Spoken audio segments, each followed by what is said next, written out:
নমস্কার, শুভ সন্ধ্যা। নিউজ ভ্যানগার্ডের পর্দায় সকলকে স্বাগত। এই মুহূর্তে আপনাদের সাথে আমি রয়েছি শতাব্দী। চোখ রাখবো এখনকার গুরুত্বপূর্ণ খবরাখবরে।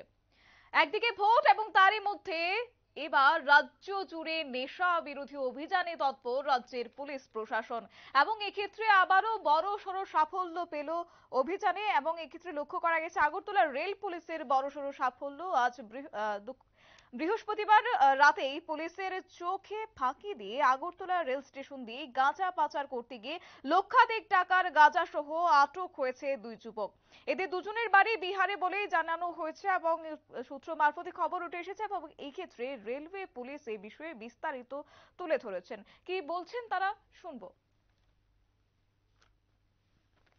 হ্যাঁ, আমরা অন্যান্য দিনের মতো কালকেও আমাদের সন্ধ্যার দিকে একটা খবর ছিল যে আহ, দুজন লোক পিট্টু ব্যাগ এবং ক্যারি ব্যাগ করে নিয়ে আসছে। আহ, তাদের সম্ভবত কন্ট্রাব্যান্ড থাকতে পারে। তো সেই সুবাদে আমরা এবং আরপিএফ মিলে আমরা বিভিন্ন যে পয়েন্টগুলো আছে, এন্ট্রি পয়েন্টগুলোতে আমরা সবাই ছড়িয়ে ছিটিয়ে মানে এম্বুসের মতো থাকি। এবং তখন লক্ষ্য করলাম প্রায় 4:30টার দিকে দুজন লোক আসছেন, হাতে ব্যাগ এবং পিট্টু ব্যাগও আছে। তো আমাদের একদম ক্লিয়ার যে তারাই হবেন। তারপর আমরা ওই তাদেরকে আমাদের রেলওয়ে স্টেশনের পার্সেল গেট আছে, ওইখানে আমরা তাদেরকে ডিটেইন করি। তো ডিটেইন করে প্রিলিমিনারি তারা জানতে পারলাম তারা দুজনই বিহারের বাসিন্দা। একজন হলো বাবলু কুমার, আর একজন হলেন সুধাংশু কুমার। ওদের দুজনের বাড়ি বিহারে। তারপর আমরা চেক করে দেখলাম গাঁজা ভর্তি তাদের, ব্রাউন কালারের সেলোটেপ দিয়ে পেঁচানো।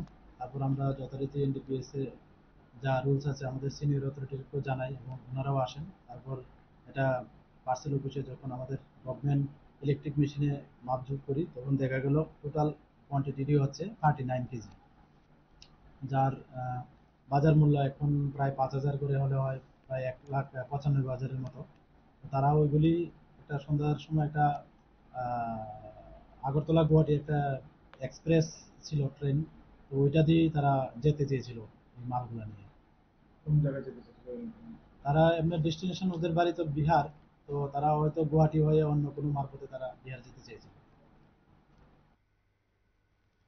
আপনারা শুনলেন ওসি তাপস দাসের বক্তব্য। এবং এক্ষেত্রে নেশা বিরোধী অভিযানের পুলিশের বড়সড় সাফল্য, এবং শুধুমাত্র পুলিশে নয়, এবার রেল পুলিশের বড়সড় সাফল্য লক্ষ্য করা গেছে, যেখানে বৃহস্পতিবার রাতেই গাঁজা পাচারকালে বহিরাজ্যের দুই যুবক আটক হয়েছে। পাশাপাশি লক্ষাধিক টাকার শুকনো গাঁজা আটক হয়েছে বলে খবর রয়েছে। নির্দিষ্ট ছোট একটি বিজ্ঞাপন বিরতির সঙ্গে থাকুন।